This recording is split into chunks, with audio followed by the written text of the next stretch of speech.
ಜನ್ಮಾದ್ಯಸ್ಯ ಯತೋನ್ಮಯಾದಿತರತಶ್ಚಾರ್ಥೇಷ್ವಭಿಘ್ನಸ್ವರಾಟ್ ತೇನೇ ಬ್ರಹ್ಮ ಹೃದಯ ಆದಿಕವಯೇ ಮುಹ್ಯಂತಿ ಯತ್ಸೂರಯಃ ತೇಜೋ ವಾರಿಮೃದಾಂ ಯಥಾ ವಿನಿಮಯೋ ಯತ್ರ ತ್ರಿಸರ್ಗೋ ಮೃಷಾ ಧಾಮ್ನಾ ಸ್ವೇನ ಸದಾ ನಿರಸ್ತಕುಹಕಂ ಸತ್ಯಂ ಪರಂ ಧೀಮಹಿ.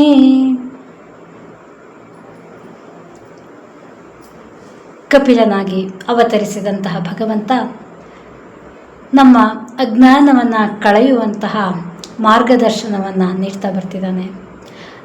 ನಮ್ಮ ಕರ್ಮಗಳಿಗೆ ಅನುಗುಣವಾಗಿ ನಮಗೆ ಆಯಾಯ ಜನ್ಮಗಳು ಪ್ರಾಪ್ತವಾಗತ್ತೆ. ಅಲ್ಲಿ ಅವಿದ್ಯಾವಶರಾಗಿರುವವರೆಗೂ ನಮಗೆ ಆ ಸಂಸಾರ ಬಂಧನ ತಪ್ಪಕ್ಕೆ ಸಾಧ್ಯವಿಲ್ಲ. ಆ ಮನಸ್ಸು ಚಂಚಲವಾಗಿ ಮನಸ್ಸು ಲೌಕಿಕದ ಕಡೆ ಇರುವವರೆಗೂ, ಆ ಮನಸ್ಸು ಸಮಸ್ಥಿತಿಗೆ ಬರುವವರೆಗೂ ನಮಗೆ ಈ ಕರ್ಮ ಬಂಧನ ತಪ್ಪಲ್ಲ. ಹಾಗಾದರೆ ಏನು ಮಾಡಬೇಕು, ಏನನ್ನು ನಾವು ಅನುಸರಿಸಬೇಕು ಅನ್ನೋದನ್ನು ಭಗವಂತ ಈಗ ತಿಳಿಸ್ತಾ ಹೋಗ್ತಾನೆ. ಅತ ಏವ ಶನೈಶ್ಚಿತ್ತಂ ಪ್ರಸಕ್ತಮಸತಾಂ ಪಥಿ ಭಕ್ತಿಯೋಗೇನ ತೀವ್ರೇಣ ವಿರಕ್ತ್ಯಾ ಚ ನಯೇದ್ವಶಂ. ಅದರಿಂದ ಅಸನ್ಮಾರ್ಗದಲ್ಲಿ ಸಿಕ್ಕಾಕ್ಕೊಂಡಿರುವಂತಹ ಚಿತ್ತವನ್ನು ಭಕ್ತಿಯೋಗ ಮತ್ತು ವೈರಾಗ್ಯದಿಂದ ನಾವು ನಿಧಾನವಾಗಿ ವಶಪಡಿಸ್ಕೋಬೇಕು. ಇದ್ದಕ್ಕಿದ್ದಂಗೆ ಒಂದು ದಿನದಲ್ಲಿ ನಾನು ಇವತ್ತು ಮನಸ್ಸನ್ನು ಕಂಟ್ರೋಲ್ ಮಾಡ್ಕೊಂಡ್ಬಿಡ್ತೀನಿ, ಇವತ್ತಿಂದ ನಾನು ಪರಿಶುದ್ಧವಾಗ್ಬಿಡ್ತೀನಿ ಅಂದರೆ ಆಗೋದಿಲ್ಲ. ನಿರಂತರ ಅಭ್ಯಾಸ ಬೇಕದಕ್ಕೆ. ನಿರಂತರವಾಗಿ ಭಗವಂತನಲ್ಲಿ ದೃಢವಾದಂತಹ ಭಕ್ತಿ ಇರಬೇಕು. ಆ ಭಕ್ತಿ ಮತ್ತು ವೈರಾಗ್ಯ, ಲೌಕಿಕದಲ್ಲಿ ವೈರಾಗ್ಯವನ್ನು ತಾಳೋದ್ರ ಮೂಲಕ ನಾವು ಮನಸ್ಸನ್ನು ಹಿಡಿತಕ್ಕೆ ತಗೋಬಹುದು. ವಿವೇಕಿಯಾಗಿರುವಂತಹ ಮನುಷ್ಯ ತನ್ನ ಮನಸ್ಸಿನ ನಿಯಂತ್ರಣಕ್ಕೋಸ್ಕರವಾಗಿ ವಿಷಯ ಚಿಂತನೆಯನ್ನು ಮಾಡಬಾರ್ದು. ಅದರಿಂದ ದೂರ ಇರಬೇಕು. ಶಬ್ದಾದಿ ವಿಷಯಗಳಿಂದ ಮನಸ್ಸು ಚಂಚಲವಾಗದೇ ಇರುವಂತೆ ಸ್ಥಿರಗೊಳಿಸಬೇಕು. ಅಂದರೆ ಮುಕ್ತಿ ಎಂಥವ್ರಿಗೆ ದೊರಕತ್ತೆ, ಯಾರಿಗೆ ಮುಕ್ತಿ ಪ್ರಾಪ್ತವಾಗತ್ತೆ ಅನ್ನೋವಂತಹ ಪ್ರಶ್ನೆ ಮೂಡಿದ್ರೆ ಅದನ್ನು ಭಗವಂತ ಈಗ ಹೇಳ್ತಾನೆ. ಯಾರು ಯಮ, ನಿಯಮ, ಆಸನ, ಪ್ರಾಣಾಯಾಮ, ಪ್ರತ್ಯಾಹಾರ, ಧಾರಣ, ಧ್ಯಾನ, ಸಮಾಧಿ ಅನ್ನುವಂತಹ ಅಷ್ಟಾಂಗ ಯೋಗದಲ್ಲಿ ನಿರತರಾಗಿರ್ತಾರೋ, ಚಿತ್ತವನ್ನು ಯಾರು ನನ್ನಲ್ಲೇ ಏಕಾಗ್ರಗೊಳಿಸಿರ್ತಾರೋ, ದೃಢ ಭಾವನೆಯಿಂದ ನನ್ನನ್ನು ಕುರಿತಾದಂತಹ ಕಥಾ ಶ್ರವಣವನ್ನೇ ಸದಾಕಾಲ ಯಾರು ಮಾಡ್ತಾ ಇರ್ತಾರೋ, ಯಾರು ಸಮಸ್ತ ಪ್ರಾಣಿಗಳಲ್ಲೂ ಸಮಭಾವನೆಯನ್ನು, ಅಂದರೆ ಮೇಲು ಕೀಳು ಅನ್ನೋ ಭಾವನೆ ಇಲ್ಲದೆ ಸಮಭಾವನೆಯಿಂದ ಇಟ್ಕೊಂಡಿರ್ತಾರೋ, ಯಾರಲ್ಲೂ ವೈರತ್ವವನ್ನು ಯಾರು ಹೊಂದಿರೋದಿಲ್ವೋ, ಲೌಕಿಕ ಆಸೆಗಳನ್ನೆಲ್ಲ ತೊಡೆದು ಬ್ರಹ್ಮಚರ್ಯವನ್ನು, ಮೌನ ವ್ರತವನ್ನು ಯಾರು ಪಾಲನೆ ಮಾಡ್ತಾರೋ, ಸ್ವಧರ್ಮಾಚರಣೆಯಲ್ಲಿ ಯಾರು ನಿಷ್ಠೆಯಿಂದ ತೊಡಗಿರ್ತಾರೋ, ತಮ್ಮ ಪ್ರಾರಬ್ಧ ಕರ್ಮಕ್ಕನುಗುಣವಾಗಿ ತನಗೆ ದೊರಕಿದಂತಹದ್ರಲ್ಲೇ ಯಾರು ತೃಪ್ತ ಭಾವನೆಯನ್ನು ಹೊಂದಿರ್ತಾರೋ, ಯಾರು ಮಿತಾಹಾರಿಗಳಾಗಿರ್ತಾರೋ,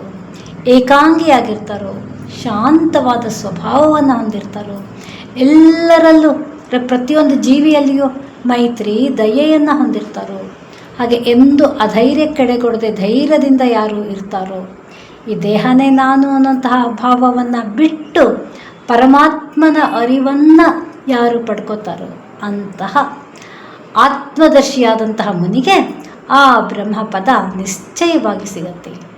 ಆತ ತನ್ನ ಶುದ್ಧ ಅಂತಃಕರಣದಿಂದ ಪರಮಾತ್ಮನನ್ನು ಸಾಕ್ಷಾತ್ಕಾರ ಮಾಡಿಕೊಂಡು ಅದ್ವಿತೀಯವಾದಂತಹ ಆ ಪರಬ್ರಹ್ಮ ಪದವನ್ನು ಪಡಿತಾನೆ.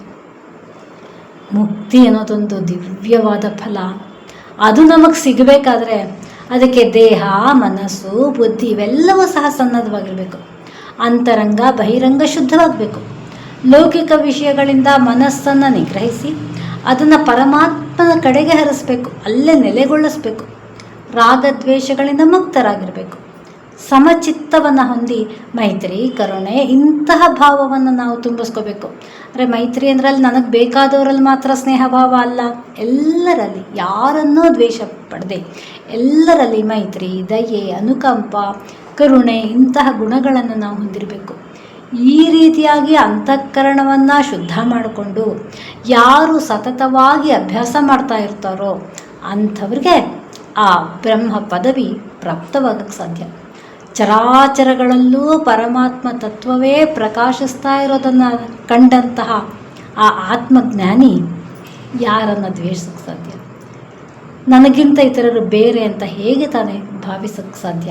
ಅಂದರೆ ಎಲ್ಲೆಲ್ಲೂ ಪರಮಾತ್ಮನನ್ನೇ ಆತ ಕಾಣ್ತಾನೆ.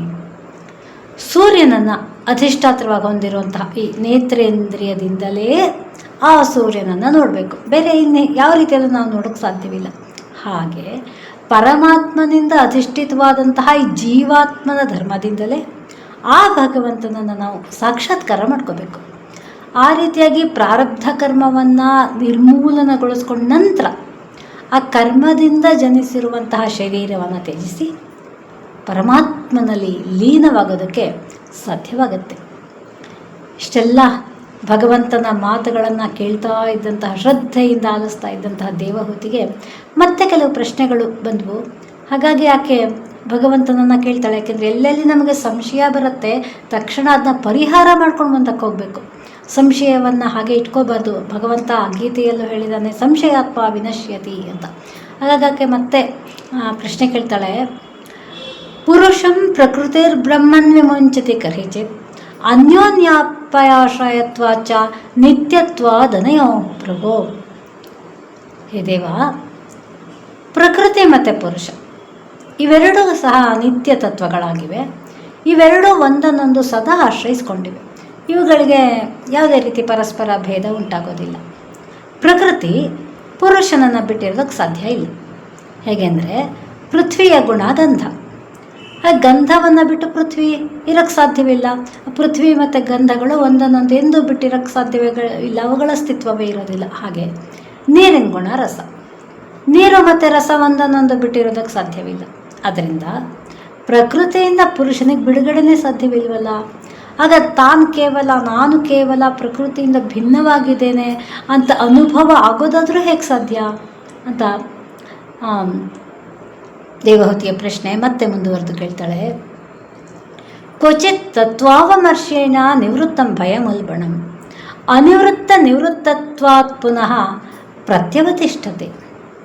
ಈ ತತ್ವಗಳನ್ನೆಲ್ಲ ನಾವು ಸೂಕ್ತವಾಗಿ ಸರಿಯಾದ ರೀತಿಯಲ್ಲಿ ವಿಮರ್ಶೆ ಮಾಡಿದ್ರೆ ಈ ಸಂಸಾರ ಬಂಧನದ ಭಯ ಹೊರಟೋಗತ್ತೆ. ಹೌದೌದು, ಹೊರಟೋಗಬಹುದಾದರೂ ಆ ಬಂಧನಕ್ಕೆ ನಿಮಿತ್ತವಾದಂತಹ ಪ್ರಾಕೃತ ಗುಣ ಸದಾಕಾಲ ಇರೋದರಿಂದ ಆ ಭಯ ಮತ್ತೆ ಬರ್ಬೋದಲ್ವ. ಒಂದು ಸತಿ ಈಗ ನಾವು ಹೋಯಿತು ಅಂದ್ಕೊಂಡ್ರೆ ಮತ್ತೆ ಭಯ ಮತ್ತೆ ಬರ್ಬೋದಲ್ಲ. ಇದನ್ನು ಹೇಗೆ ನಿವಾರಿಸ್ಕೊಳ್ಳೋದು? ಈ ರೀತಿಯಾದಂತಹ ಪ್ರಶ್ನೆಗೆ ಭಗವಂತ ಕಪಿಲನ ಸಮಾಧಾನ ಹೀಗಿದೆ. ಅನಿಮಿತ್ತ ನಿಮಿತ್ತೇನ ಸ್ವಧರ್ಮೇಣಾಮಲಾತ್ಮನ ತೀವ್ರಯ ಮಯಿ ಭಕ್ತ್ಯಾಚ ಶ್ರುತ ಸಂಭೃತಯ ಚಿರಂ. ನಿಷ್ಕಾಮ ಭಾವದಿಂದ, ಶುದ್ಧ ಮನಸ್ಸಿನಿಂದ ಸ್ವಧರ್ಮಾಚರಣೆಯನ್ನು ಮಾಡೋದರಿಂದ, ನನ್ನಲ್ಲೇ ತೀವ್ರವಾದಂತಹ ಭಕ್ತಿ ಭಾವವನ್ನು ಹೊಂದಿ ಸದಾಕಾಲ ನನ್ನ ಸಂಬಂಧವಾದಂತಹ ವಿಷಯಗಳನ್ನೇ ಕೇಳ್ತಾ ಇರಬೇಕು. ಈ ರೀತಿಯಾಗಿ ಭಕ್ತಿಯೋಗದಿಂದ, ಜ್ಞಾನದಿಂದ, ವೈರಾಗ್ಯದಿಂದ, ವ್ರತ ನಿಯಮಾದಿಗಳಿಂದ, ಧ್ಯಾನ ಮಾಡೋದ್ರ ಮೂಲಕ, ಚಿತ್ತದ ಏಕಾಗ್ರತೆಯನ್ನು ಹೊಂದೋದ್ರ ಮೂಲಕ ನಿಧಾನವಾಗಿ ನಮ್ಮೊಳಗಿರುವ ಅವಿದ್ಯೆ ಕ್ಷೀಣಿಸ್ತಾ ಹೋಗುತ್ತೆ. ಒಮ್ಮೆ ನಾವು ಜ್ಞಾನದ ಬೆಳಕಿನ ಕಡೆಗೆ ಹೋಗ್ತೀವಿ ಅಂದರೆ ಒಂದೊಂದೇ ಹೆಜ್ಜೆ ಮುಂದೆ ಇಡ್ತಾ ಆ ಬೆಳಕಿನ ಹತ್ತಿರ ನಾವು ಹೋಗ್ಸಿರ್ತೀವಿ. ಯಾಕೆಂದರೆ ಗುರಿ ಬೆಳಕಲ್ಲಿದೆ, ಕಾಣ್ತಾ ಇರುತ್ತೆ, ಅದ್ರ ಕಡೆಗೆ ಹೋಗ್ತೀವಿ. ಹಾಗೆ ನಾವು ಅಭ್ಯಾಸ ಮಾಡೋದಕ್ಕೆ ಪ್ರಾರಂಭ ಮಾಡಿದ್ರೆ ನಿಧಾನವಾಗಿ ನಮ್ಮೊಳಗಿರುವ ಅವಿದ್ಯೆ, ಅಜ್ಞಾನ ತಾನಾಗೇ ಕ್ಷಯಿಸ್ತಾ ಕಡಿಮೆ ಆಗ್ತಾ ಲಯವನ್ನು ಹೊಂದುತ್ತೆ. ಅಗ್ನಿ ತನಗೆ ಆಶ್ರಯವಾಗಿದ್ದಂತಹ ಅರಣಿಯನ್ನು ಸುಟ್ಟು ಹಾಕ್ಬಿಡೋಂಗೆ, ಅದನ್ನೇ ಅದು ಧ್ವಂಸ ಮಾಡೋಂಗೆ ಈ ಭಕ್ತಿ, ಜ್ಞಾನ, ವೈರಾಗ್ಯ ಪ್ರಕೃತಿಯನ್ನು ನಾಶಪಡಿಸುತ್ತೆ.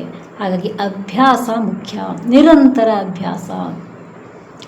ಭುಕ್ತ ಭೋಗ ಪರಿತ್ಯಕ್ತ ದೃಷ್ಟದೋಷಾಚ ನಿತ್ಯಶಃ ನೇಶ್ವರಸ್ಯ ಶುಭಂ ದತ್ತೆ ಸ್ವೇ ಮಹಿಮ್ನಿ ಸ್ಥಿತಸ್ಯ ಚ. ಪುರುಷ ತಾನು ಪ್ರಕೃತಿಯ ಭೋಗಗಳನ್ನು ಅನುಭವಿಸಿ ಅದರ ದೋಷಗಳನ್ನು ಕಂಡುಕೊಂಡು ಅನಂತರ ಅದನ್ನು ತ್ಯಾಗ ಮಾಡ್ತಾನೆ. ಈ ದೋಷಪೂರಿತವಾದಂತಹ ಪ್ರಕೃತಿ ತನ್ನ ಮಹಿಮೆಯಲ್ಲೇ ಸ್ಥಿತವಾಗಿರುವಂತಹ ಪುರುಷನಿಗೆ ತೊಂದರೆಯನ್ನು ಉಂಟು ಮಾಡೋದಕ್ಕೆ ಸಾಧ್ಯ ಇಲ್ಲ. ಯಾಕಂದರೆ ಪ್ರಕೃತಿಯನ್ನು ನಿಯಂತ್ರಿಸೋನೇ ಪುರುಷನಾದ್ದರಿಂದ ಆತನ ಕಂಟ್ರೋಲಲ್ಲಿ ಆತ ಹೇಳಿದಂತೆಯೇ ನಡಿಬೇಕಾದಂಥ ಪ್ರಕೃತಿ ಆತನಿಗೆ ಯಾವ ತೊಂದರೆಯನ್ನು ಉಂಟು ಮಾಡೋದಕ್ಕೆ ಸಾಧ್ಯವಿಲ್ಲ. ನಿದ್ದೆ ಮಾಡ್ತಾ ಇರುವಾಗ ಆ ನಿದ್ರೆಯಲ್ಲಿ ಸ್ವಪ್ನವನ್ನು ಕಾಣ್ತೀವಿ. ಆ ಸ್ವಪ್ನದಲ್ಲಿ ಎಂತಹ ಕಷ್ಟ ದುಃಖ ಇವುಗಳನ್ನೆಲ್ಲ ಅನುಭವಿಸಿದ್ರು. ಎಚ್ಚರವಾದ ತಕ್ಷಣ ಆ ಅನುಭವದಿಂದ ವ್ಯಕ್ತಿಗೆ ಯಾವುದೇ ಮೋಹ ಉಂಟಾಗೋದಿಲ್ಲ. ಅದೇ ರೀತಿ ಯಾರು ತತ್ವಜ್ಞಾನವನ್ನು ಹೊಂದಿ ತನ್ನ ಮನಸ್ಸನ್ನು ಸರ್ವದಾ ಭಗವಂತನಲ್ಲೇ ನೆಲೆಗೊಳಿಸಿರ್ತಾರೋ ಅಂತಹ ಜ್ಞಾನಿಗೆ ಪ್ರಕೃತಿ ಯಾವ ಬಾಧೆಯನ್ನೂ ನೀಡೋಕ್ಕೆ ಸಾಧ್ಯ ಇಲ್ಲ. ಕನಸಿನಲ್ಲಿ ಎಂಥ ಭಯಂಕರವಾದ ದೃಶ್ಯವನ್ನು ಕಂಡು ನಾವೇನೋ ಕಷ್ಟಕ್ಕೆ ಸಿಕ್ಕಾಕೊಂಡಿದ್ದೀವಿ ಅಂತ ಗಿಟಾರ್ ಅಂತ ಕಿರ್ಚಿ ಎಚ್ಚರವಾದ ಮೇಲೆ ಇದು ಕನಸು, ನನಗೇನೂ ಆಗಿಲ್ಲ ಅಂತ ಅದನ್ನ ಅಲ್ಲಿಗೆ ಬಿಡ್ತೀವಿ. ಅದರ ವ್ಯಾಮೋಹಕ್ಕೆ ನಾವು ಒಳಗಾಗೋದಿಲ್ಲ. ಅದು ನಮಗೆ ಮತ್ತೆ ಎಚ್ಚರವಾದ ಮೇಲೆ ಅದು ಭಯ ಉಂಟು ಮಾಡಲ್ಲ. ಹಾಗೆ ಯಾವಾಗ ಜ್ಞಾನಿ ಈ ಪ್ರಕೃತಿಯ ಒಂದು ರೀತಿಯನ್ನು ತಿಳ್ಕೊತಾನೋ, ತತ್ವಜ್ಞಾನವನ್ನು ತಿಳ್ಕೊತಾನೋ, ತನ್ನ ಮನಸ್ಸನ್ನು ಸದಾ ಭಗವಂತನಲ್ಲಿ ನೆಲೆಗೊಳಿಸಿದಂತಹ ಪುರುಷನಿಗೆ ಬೇರೆ ಯಾವುದರಿಂದ ಭಯ ಆಗೋದಕ್ಕೆ ಸಾಧ್ಯ? ಜಗತ್ತಿನ ಯಾವ ವಸ್ತುವು ಅವನಿಗೆ ಭಯಗೊಳಿಸೋಕ್ಕೆ ಸಾಧ್ಯ ಆಗೋದಿಲ್ಲ. ಆದರೆ ಇದು ಒಂದು ಜನ್ಮದಿಂದ ಸಾಧ್ಯ ಆಗಲ್ಲ. ಮನುಷ್ಯ ಅನೇಕ ಜನ್ಮಗಳವರೆಗೆ ಈ ರೀತಿ ಆತ್ಮಚಿಂತನೆಯಲ್ಲೇ ತೊಡಗಿದರೆ ಆತನಿಗೆ ಕ್ರಮೇಣ ಎಲ್ಲ ಭೋಗಗಳಲ್ಲೂ ವೈರಾಗ್ಯ ಉಂಟಾಗತ್ತೆ. ಇವತ್ತು ನಾನು ಏನೋ ಓದಿದೆ ಅಥವಾ ಏನೋ ಕೇಳಿದೆ, ಯಾರಿಂದಲೋ ಅರಿತೆ, ಇನ್ನು ನಾನು ಆ ಪಾರಮಾರ್ಥಿಕವಾದ ಕಡೆಗೆ ಹೋಗಬೇಕು, ಅಧ್ಯಾತ್ಮದ ಕಡೆಗೆ ಅಥವಾ ಮುಕ್ತಿಯ ಕಡೆಗೆ ಪಯಣ ಮಾಡ್ತೀನಿ ಅಂತ ಅಂದ್ಕೊಂಡ ತಕ್ಷಣ ತಟ್ಟಂತ ಈ ಜನ್ಮದಲ್ಲಿ ನಮ್ಗೆ ಸಿಗದೇ ಇರ್ಬೋದು. ಆದರೆ ಯಾವ ಕ್ಷಣದಲ್ಲಿ ನಾವು ಅಜ್ಞಾನವನ್ನು ಕಳ್ಕೊಂಡು ಜ್ಞಾನದ ಮಾರ್ಗದ ಕಡೆಗೆ ಹೋಗಬೇಕು ಅನಿಸುತ್ತೋ ಆ ಕ್ಷಣದಲ್ಲಿ ಪ್ರಾರಂಭ ಮಾಡಿದ್ರೆ ಮುಂದಿನ ಜನ್ಮಕ್ಕೆ ಬೇಗ ಪ್ರಾರಂಭ ಮಾಡಿದ್ದೀವಿ ಅಂತ. ಈ ಜನ್ಮ ಕಳೀತಾ ಇದೇ ಸಂಸ್ಕಾರವನ್ನು ನಾವು ತೊಗೊಂಡು ಹೋಗ್ತಾ ಇದ್ದರೆ ಎಷ್ಟೋ ಜನ್ಮಗಳ ನಂತರ ನಮಗೂ ಆ ಒಂದು ಪರತತ್ವದ ಅರಿವು ಉಂಟಾಗೋದಕ್ಕೆ ಸಾಧ್ಯವಿಲ್ಲ. ಅಸಾಧ್ಯ ಅಂತ ಭಗವಂತ ಹೇಳೋದಿಲ್ಲ. ಅಭ್ಯಾಸ ಮಾಡು ಸಾಧ್ಯ. ಅಭ್ಯಾಸ ಮಾಡಿದ್ರೆ ಯಾವಾಗ ಸಾಧ್ಯ? ನಮ್ಮೆಲ್ಲ ಕರ್ಮ ಬಂಧನ ಸವಿಯೋವರೆಗೂ ನಾವು ಅಭ್ಯಾಸ ಮಾಡಬೇಕು. ಯಾವಾಗ ಒಂದು ಸತಿಯ ಬಂಧನದಿಂದ ಪಾರಾಗ್ತೀವೋ ಆಗ ಮುಕ್ತಿ ನಮಗೆ ಶತಸಿದ್ಧ. ಅದಕ್ಕಾಗಿ ಮತ್ತೆ ಭಗವಂತ ಹೇಳ್ತಾನೆ, ಮದ್ಭಕ್ತಃ ಪ್ರತಿಬುದ್ಧ್ಯಾರ್ಥೋ ಮತ್ಪ್ರಸಾದೇನ ಭೂಯಸ ನಿಶ್ರೇಯಸಂ ಸ್ವಸಂಸ್ಥಾನಂ ಕೈವಲ್ಯಾಖ್ಯಂ ಮದಾಶ್ರಯಂ. ನನ್ನ ಭಕ್ತ ನನ್ನ ಅನುಗ್ರಹದಿಂದಲೇ ತತ್ವಜ್ಞಾನವನ್ನು ಪಡೆದು ಕೈವಲ್ಯ ಅನ್ನುವಂತಹ ಮಂಗಳಮಯವಾದಂತಹ ನನ್ನ ಸ್ಥಾನವನ್ನು ಪಡೀತಾನೆ. ಒಮ್ಮೆ ಅಲ್ಲಿಗೆ ಸೇರಿದ್ರೆ ಸಾಕು, ಅನಂತಹ ಯೋಗಿ ಆ ಸಂಸಾರ ಬಂಧನದಿಂದ ಪಾರಾಗಿ ಶಾಶ್ವತ ಆನಂದವನ್ನು ಅನುಭವಿಸ್ತಾನೆ. ಅಂತಹ ಸ್ಥಿತಿ ಬರೋದಕ್ಕೂ ಆ ಸ್ಥಿತಿಯನ್ನು ನಾವು ಪಡೆಯೋದಕ್ಕೂ ಭಗವಂತನ ಅನುಗ್ರಹನೇ ಬೇಕು. ಭಗವಂತನ ಅನುಗ್ರಹ ಇಲ್ಲದೆ, ಆತನ ಕರುಣೆ ಇಲ್ಲದೆ ಏನೂ ಸಾಧ್ಯವಿಲ್ಲ.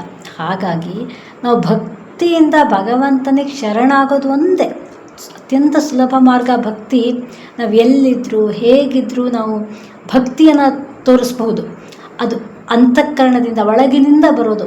ಹಾಗಾಗಿ ಅದಕ್ಕೆ ಯಾವ ಹೊರಗಿನ ಸಾಧನಗಳು ಬೇಡ, ಹೊರಗಿನ ಯಾವ ಸಹಾಯಗಳು ಬೇಡ, ಬೇರೆ ಯಾವುದೇ ಆಡಂಬರ ಬೇಡ, ಅದಕ್ಕೆ ಹಣ ಬೇಡ, ವಿದ್ಯೆ ಬೇಡ. ಭಗವಂತ ಎಲ್ಲವೂ ನೀನೇ ಅಂತ ಕೈ ಮುಗಿದು ನೀನು ನನಗೆ ತೋರಿಸಿದ ಮಾರ್ಗದಲ್ಲಿ ನಾನು ಧರ್ಮ ಮಾರ್ಗದಲ್ಲಿ ನಡೀತೀನಿ ಅನ್ನೋ ಒಂದು ಪ್ರತಿಜ್ಞೆಯನ್ನು ಮಾಡಿ ಆ ಮೂಲಕ ನಡೆದರೆ ಸಾಕು, ಆ ಭಗವಂತ ತಾನೇ ಕೈ ಚಾಚಿ ನಮ್ಮನ್ನು ಕರ್ಕೋತಾನೆ ತನ್ನೆಡೆಗೆ. ಯದಾನ ಯೋಗೋಪಚಿತಾಸು ಚೇತೋ ಮಾಯಾಸು ಸಿದ್ಧ್ಯಸ್ಯ ವಿಸಜ್ಜತೆಂಗಃ ಅನನ್ಯ ಹೇತುಶ್ವಥಮೇ ಗತಿ ಸ್ಯಾದಾತ್ಯಂತಕಿ ಯತ್ರ ನ ಮೃತ್ಯುಹಾಸಃ. ಅಣಿಮಾದಿ ಅಷ್ಟ ಸಿದ್ಧಿಗಳನ್ನೂ ಪಡೆಯೋದಕ್ಕೆ ಇರೋದು ಒಂದೇ ಸಾಧನ, ಯಾವುದು ಅಂದರೆ ಯೋಗ. ಆದರೆ ಆ ಸಿದ್ಧಿಗಳೆಲ್ಲವೂ ಸಹ ಮಾಯೆಯಿಂದ ಆವೃತವಾಗಿ ಈ ಸಂಸಾರ ಬಂಧನಕ್ಕೆ ಕಾರಣವಾಗತ್ತೆ. ಹಾಗಾಗಿ ಯೋಗಿಯಾದವನು ತನ್ನ ಸಾಧನಾ ಮಾರ್ಗದಲ್ಲಿ ಎದುರಾಗುವಂತಹ ಈ ಸಿದ್ಧಿಗಳಿಗೆ ವಶನಾಗದೇ ಇದ್ದಲ್ಲಿ ಆತ ಈ ಸಂಸಾರ ಬಂಧನದಿಂದ ಪಾರಾಗಿ ಮೃತ್ಯು ಭಯವೇ ಇಲ್ಲದೆ ಇರುವಂತಹ ಅವಿನಾಶಿಯಾದಂತಹ ನನ್ನ ಪರಮ ಪದವನ್ನು ಪಡಿತಾನೆ ಅಂತ ಭಗವಂತ ಹೇಳ್ತಾನೆ. ಭಗವಂತನೇ ಹೇಳಿದ ಮಾತು, ಹಾಗಾಗಿ ಅದು ಸುಳ್ಳಾಗೋದಕ್ಕೆ ಸಾಧ್ಯವೇ ಇಲ್ಲ. ಯಾವ ವ್ಯಕ್ತಿ ಗುರಿಯ ಕಡೆಗೆ ಹೊರಟಾಗ ಮಧ್ಯ ಏನೇ ಆಕರ್ಷಣೆ ಬರಲಿ, ಏನೇ ಆಮಿಷಗಳು ಬರಲಿ, ಅದಕ್ಕೆ ಬಲಿಯಾಗದೆ ಯಾರು ಗುರಿಯ ಕಡೆಗೆ ನಿಶ್ಚಲನಾಗಿ ಅಚಲನಾಗಿ ಆ ಕಡೆಗೆ ಹೋಗ್ತಾನೋ ಅಂತಹ ವ್ಯಕ್ತಿ ನನ್ನನ್ನೇ ಸೇರ್ತಾನೆ. ಈ ರೀತಿ ಸಾಧನಾ ಮಾರ್ಗದಲ್ಲಿ ಮುನ್ನಡೆದಂತಹ ಯೋಗಿ ಸಚ್ಚಿದಾನಂದ ಸ್ವರೂಪನಾದಂತಹ ಆ ಭಗವಂತನನ್ನೇ ಸೇರಿ ನಿತ್ಯ ಸುಖವನ್ನು ಅನುಭವಿಸ್ತಾನೆ. ಮೋಕ್ಷ ಪಡೆದ್ರೆ ಏನಾಗತ್ತೆ, ಮುಕ್ತಿ ಪಡೆದ್ರೆ ಏನಾಗತ್ತೆ, ಏನು ಸಿಗತ್ತೆ ಅಂದರೆ ಮನುಷ್ಯ ಬಯಸೋದು, ಮನುಷ್ಯನ ಎಲ್ಲ ಜೀವಿಗಳು ಬಯಸೋದು ತಾವು ಆನಂದವಾಗಿರಬೇಕು, ಸಂತೋಷವಾಗಿರಬೇಕು. ಮುಕ್ತಿ ಅಂತಂದರೆ ಆನಂದ, ಸಂತೋಷ, ಮತ್ತೆ ದುಃಖವೇ ಬಾರದೇ ಇರುವಂತಹ ಆನಂದ. ಅದಕ್ಕಾಗಿ ಆತ್ಯಂತಿಕ ದುಃಖ ನಿವೃತ್ತಿ ಅಂತಾರೆ. ದುಃಖ ಅನ್ನೋದೇ ಕಾಣೋದಿಲ್ಲ, ಆನಂದದ ಸ್ವರೂಪ, ಆನಂದದ ಶುದ್ಧ ಆನಂದ. ಬೆಳಕು ಅದು ಹೇಗಿದೆ, ಸ್ವಚ್ಛವಾದಂತಹ ಬೆಳಕು, ಆದರೆ ಕಣ್ಣು ಚುಚ್ಚಲ್ಲ. ಆ ಬೆಳಕು ಕಣ್ಣಿಗೆ ತಂಪನ್ನು, ಹೃದಯಕ್ಕೆ ತಂಪನ್ನು ನೀಡುವಂತಹ ಬೆಳಕು, ಆಹ್ಲಾದದಾಯಕವಾದಂತಹ ಬೆಳಕು, ಬೆಳದಿಂಗಳ ಬೆಳಕು. ಎಷ್ಟು ನೋಡಿದ್ರೂ ಮತ್ತೆ ಬೇಕು ಬೇಕು ಅನಿಸುತ್ತೆ ಬೆಳದಿಂಗಳು. ಹಾಗೆ ಈ ಆನಂದದಲ್ಲಿ ಒಮ್ಮೆ ತನ್ಮಯರಾಗಿ ಬಿಟ್ಟರೆ ಇನ್ಯಾವ ಪ್ರಪಂಚವೂ ಇಲ್ಲ, ಏನೂ ಇಲ್ಲ. ನಾವು ಇರೋದು ಕೇವಲ ಆನಂದ ಸ್ವರೂಪದಲ್ಲಿ. ಈ ರೀತಿಯಾಗಿ ಭಗವಂತ ಆ ಯೋಗಿ ಸಾಧಕ ತನ್ನ ಮಾರ್ಗವನ್ನು ಪಡಿಬೇಕಾದ್ರೆ ಯೋಗ, ಅಷ್ಟಾಂಗ ಯೋಗವನ್ನು ಆಚರಿಸಬೇಕು. ಸಾಧನೆಯೊಂದೇ ಇದಕ್ಕೆ ಗುರಿ. ಇದಕ್ಕೆ ಯಾವುದೋ ಶಾರ್ಟ್ಕಟ್ ಮಾರ್ಗಗಳಿಲ್ಲ. ಸಾಧನೆ ಸಾಧನೆ ಸಾಧನೆ. ಈ ಸಾಧನೆಯನ್ನು ಮಾಡಿದಂತಹ ವ್ಯಕ್ತಿಗೆ ಏನು ಸಿಗಬಹುದು ಅನ್ನೋದನ್ನು ತಿಳಿಸಿದ ಕಪಿಲ ಭಗವಂತರು. ಮುಂದೆ ಏನು ಉಪದೇಶವನ್ನು ಕೊಡಬಹುದು ಅದನ್ನು ನಾವು ಮುಂದೆ ಗಮನಿಸೋಣ. ಸರ್ವೇ ಭವಂತು ಸುಖಿನಃ, ಸರ್ವೇ ಸಂತು ನಿರಾಮಯಾಃ, ಸರ್ವೇ ಭದ್ರಾಣಿ ಪಶ್ಯಂತು, ಮಾ ಕಶ್ಚಿತ್ ದುಃಖಭಾಗ್ ಭವೇತ್. ಓಂ ಶಾಂತಿ ಶಾಂತಿ ಶಾಂತಿ.